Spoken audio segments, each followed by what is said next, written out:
linebacker Bruce Huther.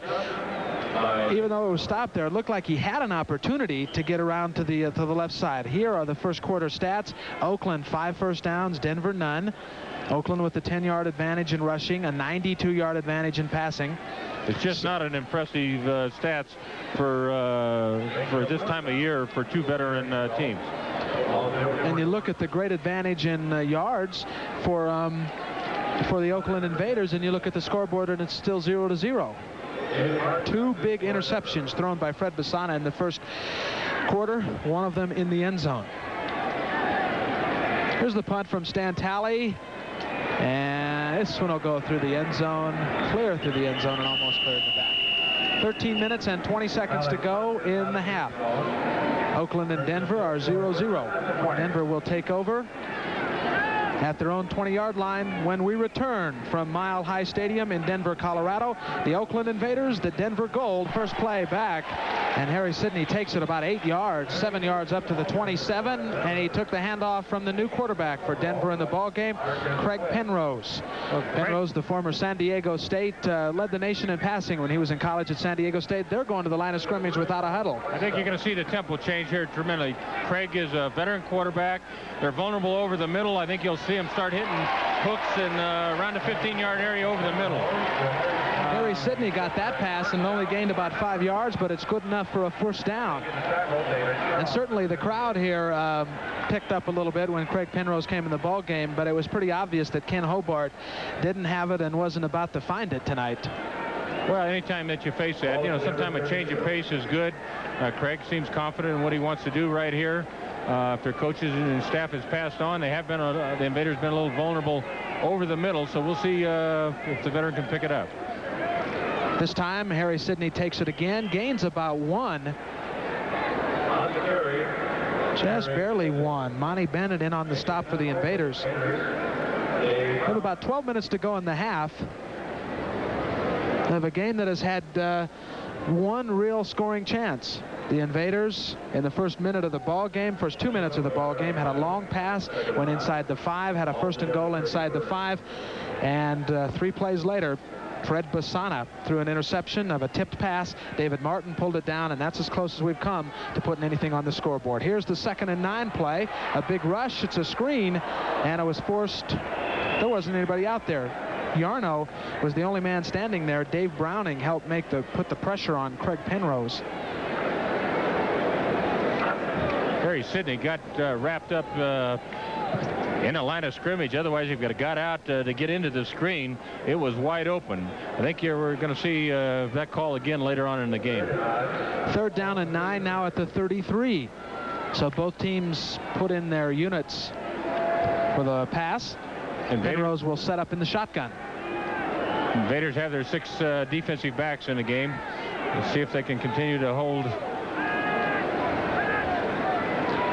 Here's the snap. They just send 4 guys in. There's a man over the middle. That's Williams, and he gets popped by Kenny Daniel.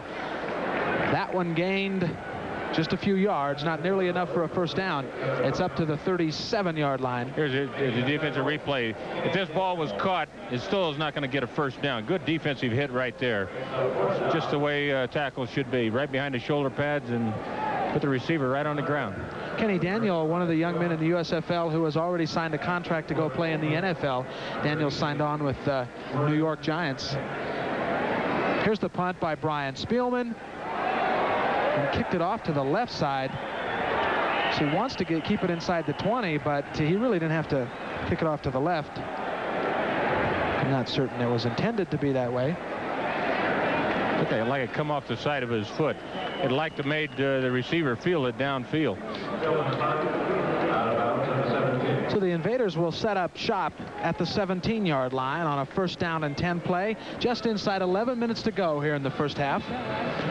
We talked about the Invaders, all week long. They threw deep in practice.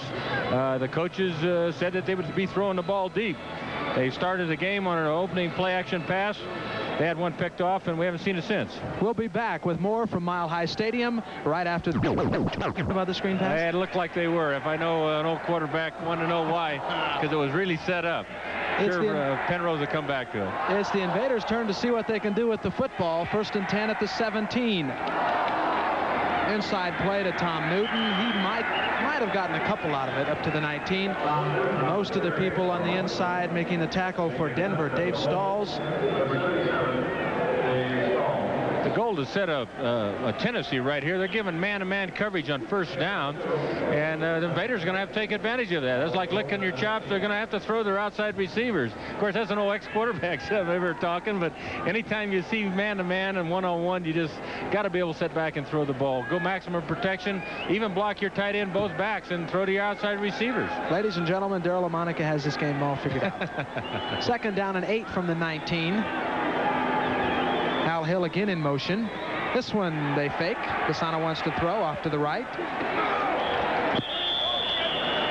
He falls down at the 20.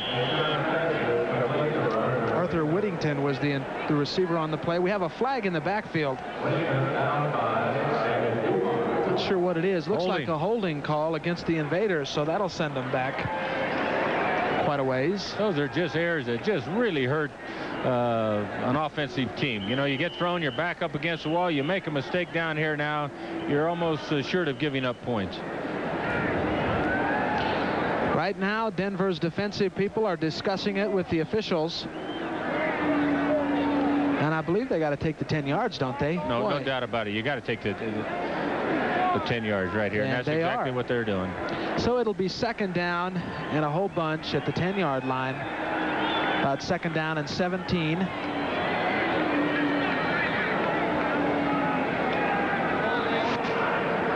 Number 79, offense. Right now you're going to have to anticipate that the goals are either really going to put the heat on the offense by blitzing them, or are they going to sit back and go into a zone type situation.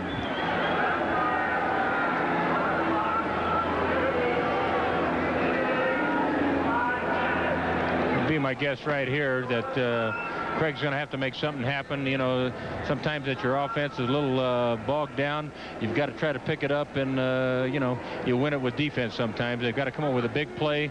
They can put the heat on right now, you know, come up with an interception or a fumble. You know, it can really get the spark back and the momentum going. The official has told them to run the clock down 5 seconds, I believe. It was showing 9:40. So they've told him to run it down 5 seconds, I believe, to 9:35. It continued, or maybe set it at 9:45. Maybe it ran off 5 seconds too many at the end of that play. Waste a couple of minutes here for 5 seconds. It might mean something at the end of the ball game. Giving him 25 seconds. It says 10:05. Okay, so give them 25 seconds they might need at the end of the ball game. Second and 17 at the 10-yard line. Bassano sets it up. They're up real tight. Looks like they're going to try to put the heat on them. Here they come. Tom Newton takes the ball, and he loses almost 3 yards. Loses 2.5 out of the play. Denver was expecting something like that. He did lose 3. You see right here, they're all up. They're coming. They just seal off all the lanes. There's no place for the back to go. He had no chance.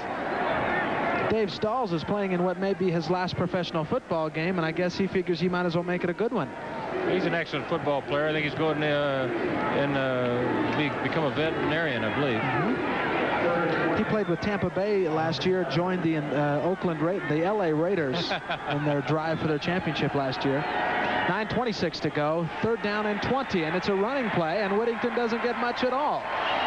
So Stan Talley's going to have to punt, and he's going to have to punt it in the dirt, maybe. That's just a conservative call by the Oakland Invaders.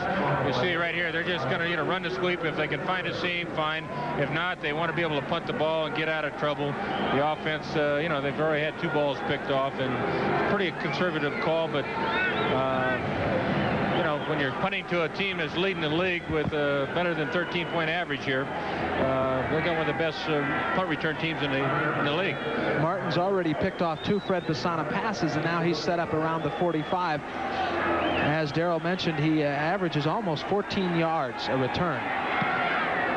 What a punt by Stan Talley. This one is all the way inside the 20, rolls to the end zone. That, folks, is an 89-yard punt. talking to Charlie Sumner, and he is real high on Talley. He just thinks he's got one of the strongest legs in the game. Folks, we'll be back to take a look at the 89-yard punt from Stan Talley when we return to Mile High School. Best for Stan. Watch how far this one flies before it hits the ground. Martin can't believe it. An incredible performance. I guess they knew what they were talking about when they ran that sweep. Kick a long punt and let the defense take over. Denver's got it 1st and 10 at their own 20. Penrose is going deep down the sideline. He's got Harris, the speedster, and a great defensive play. Tipped away by Derek Martin. I believe Harris might have right here. This is a great defensive play, but right here, one thing this will set up. Now you'll see Craig probably come back later. He'll run a comeback or something. It will set up the shorter intermediate type passes. Derek Martin did a good job of following that right play. Here, just get the hand in at the last second. Excellent defensive play. 2nd and 10 from the 20. 8 minutes and 23 seconds to go in the first half. Penrose to throw it again. This time to the right side. Running back Eric Sidney's got it up to the 28. And we have a flag. Holding and personal foul penalties that should be happening this time of year. Here's Penrose, 1st and 10, play at the 42. He's got Harris on the right side. He's got it. He's caught it inside the 15. Incomplete. Incomplete pass. Kenny Daniel on the coverage. Let's take a look at that one again. I think he might have had it, but he was out of bounds. Everyone sees, and watches the ball in the air, but Craig Penrose really took a shot. Almost. It was a perfect throw. He should have let it inside, but a perfect throw and catch. But Craig Penrose really took one on the chin. I don't know if we have a chance to stay on a quarterback or an instant replay, but he really took a hit. That was Kevin Williams, who averages nearly 23 yards a catch. He and Leonard Harris both very fast. Williams remains in the ball game. Neil Ballholm and John Arnold now are split out. See if Craig tries to find that soft spot over the middle at around 15 yards. Out of the shotgun this time. He's going to throw it again. Medium deep. There's an interference call. That'll be called against Kenny Daniel.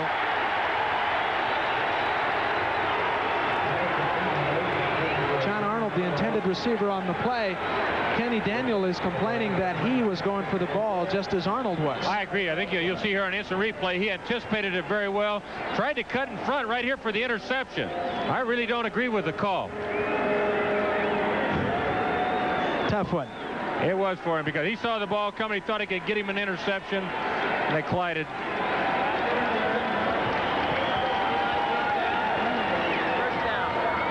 These are the errors that you hope that the defense doesn't make.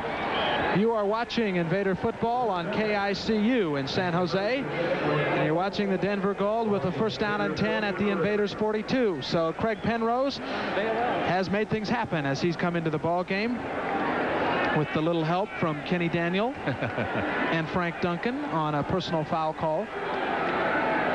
Bo Matthews in the backfield along with Sidney.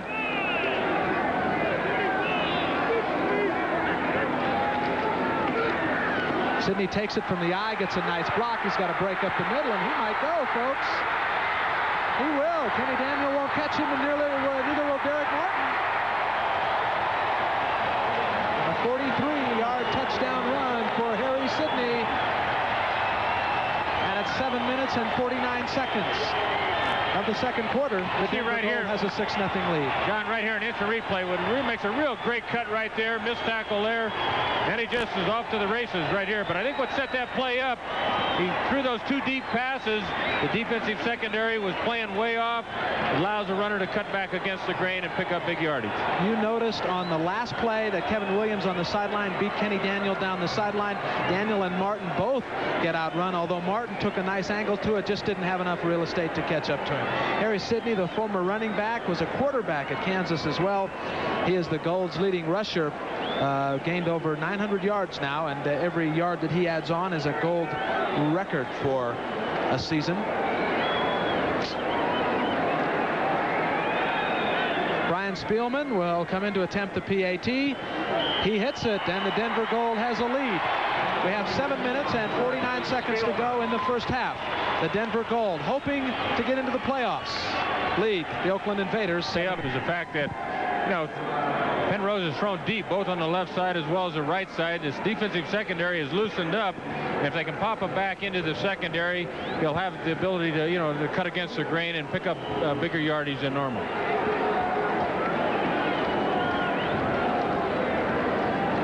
So here is Spielman's kick. Otis Brown will take it at the goal line. And he'll return it over the 20-yard line. Either these two teams don't like each other. There goes the flag again, high into the skyline of Denver, and hits somebody in the head. These two teams apparently don't like each other coming in because they've been doing this since the gun went off. Well, it's been kind of interesting. You look at their statistics, and it's for the last 3 games, it's a home team that's come out on top as a winner. There's no doubt about it. There's mixed feelings about it right now. The Invaders want to win. It's a must-win for the Gold. We have personal foul calls on both sides. The official says, forget it, and let's set it up. A little pushing and shoving right there. Looked like that might have been number 52, Invader defensive linebacker Thomas Carter. Actually, he's the one who started it, I think. First down and 10 at the 22, 7:39 to go in the half. The Invaders are down 7-0. Here's Eric Jordan in the ball game now, and he takes it to the 25. First time we've seen Jordan in the ball game. Jordan has that real explosive start. That's what you look for in a back. There's a little extracurricular right here. Penalty up. This is a touchdown run right here. That was the block by John Arnold, I believe. Great acceleration. Great acceleration right there to break it. They're up tight. Second down and 7 at the 25. Pisana calling out the signals. Tom Newton up over the 30 to the 32. That's a gain of almost 7. Big Tom. He's only about 240 pounds. I think he tells the PR guys to put it at about 230 in the program, but if he's a pound under 240.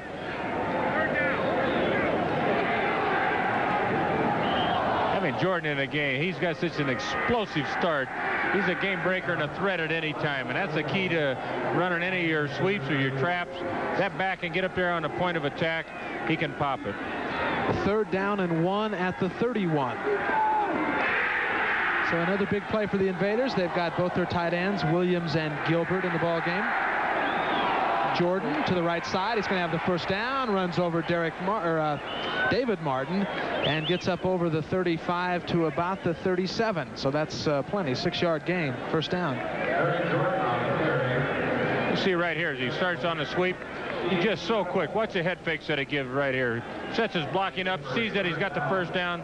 Lowers his shoulder, got good leg drive, runs right over people. The Denver Gold brings in Craig Penrose. He starts to make things happen. So Chuck Hutchison says maybe we better bring in Eric Jordan because we need to get a running game going so we can throw the ball. Simple as that? Well, true. They said they were going to rest him and not play him if they didn't have to, but right now they need his explosiveness right there. Almost picks up another first down, 8 or 9 yards. That is another 8 or 9 yard gain up to near midfield. Dave Stalls again on the play. The Denver Gold, remember, this from the I formation. See a little pitch back right here. Watch the block right here. He cuts off his line block. Just outstanding moves by a young back. What I was going to say was the Gold certainly remembers Mr. Jordan. The first time he carried the ball against them in Oakland, in Oakland's 2017 overtime win, Jordan ran the ball for 74 yards and a touchdown. Good play action pass potential right here. 2nd 1, good field position. He just might go to a good play action. At the 46-yard line, Pisana calls out the signals. He gives it to Tom Newton, and he is up near the 48, which would give him the first down, and has given him the first down. It almost appeared at time like Fred Pisana audibilized out of what he had called and went to a run. It looked like they were playing pretty loose. He might not have thought the play action was easy to set up here and second guess, but he took a little longer time at the line of scrimmage and he audibilized out. As a quarterback, when you look up at the clock and it says 2nd and 1, and you're thinking, oh boy, I'm going to go deep and I'm going to be a big star here, right? But you have to kind of step back and see what the guys are giving you. You've got to have the man-to-man coverage before you can go deep. You've got to play good, solid percentage football. I think on first down right here, they've got zone. They disguised it very well. Bassana decides to keep it, and he goes inside the 45, near the 43. Calvin Turner and David Martin chase him down after a pretty darn good gain. That's a gain of... You see the quarterback scrambling right here. Fred almost makes a mistake and tries to duck for a little extra yards. He ducked back in. He could really get hurt here. Watch him take a real good shot to his upper body. He should step out of bounds, not take that punishment. 18-game league schedule's an awful lot. You shouldn't have to take that physical punishment. Those big defensive guys like to take their shots at quarterbacks. Of course, you don't know anything about that, do you? You never let the guys chase you down, did you? I never ran any more than I had to. You know, that football is a game where 11 guys are looking for the football, and you don't want to be caught. There is an injured Denver Gold on the field, and we'll check out who that is, and we'll return to Mile High Stadium in a 3rd down and 1 from the 43. 3.5 minutes to go in the half, so we better start watching the clock here. I think a situation here, you might even see the Invaders, if they don't make it on this down, even go for it on 4th down. They're in their short yardage formation, 2 tight ends.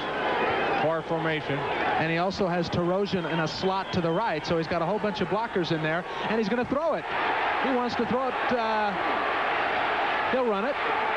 Gets the first down after a pretty good shot by number 21, David Dumars. Depends on where they mark it. Looked like he wanted to play. He wanted to play action pass to their left. He rolls out here his option. Can't find anybody. Ducks down here. Good shot.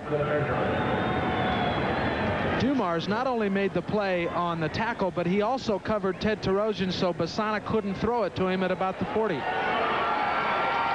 They're short, 4th and about 6 inches.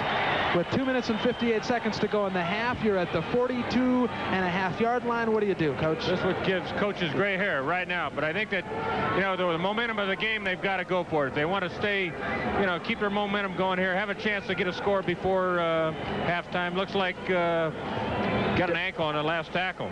Derek Martin, number 13, the guy who's pulled down a couple of interceptions in this one, was hurt on that last tackle. Last game of the season, I think the only decision to make, right, you got to go for it. You got to play good, hard, aggressive football. And so the Invaders will go for it on 4th down and about 6 or 8 inches to go. So they bring in about the same bunch of guys, a couple of tight ends and a fullback slot to the right. And Tom Newton crashes up the middle, and I don't know if he made it. Boy, it's going to be tough. Depends on where they spot it.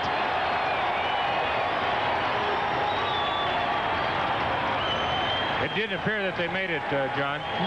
Good penetration off the center's block. They're going to measure it, but I think he might have lost some yards. The goal already has their offensive unit on the field.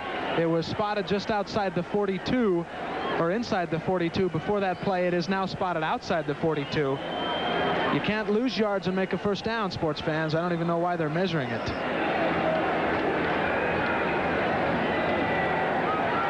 It's a yard now. It's a whole yard. So the Gold takes over. First down and 10 from their own 42 with a 7-0 lead and 2:44 to go in the first half.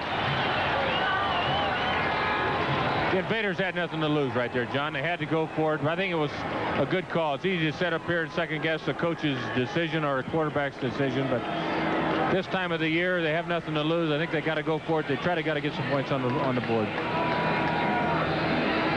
That gives the Gold an opportunity to make something happen with less than 3 minutes to go in the half and already leading by a touchdown. Your attention, please. The winner of the 2-dot charger. Be interested to see where the Invaders are going to go to their 6 defensive backs, try to get in a prevent situation with 2 minutes to go. I think they'll probably start with 4 defensive backs.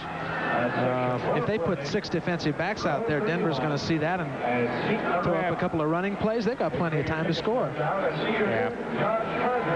I think you'll see them play it straight.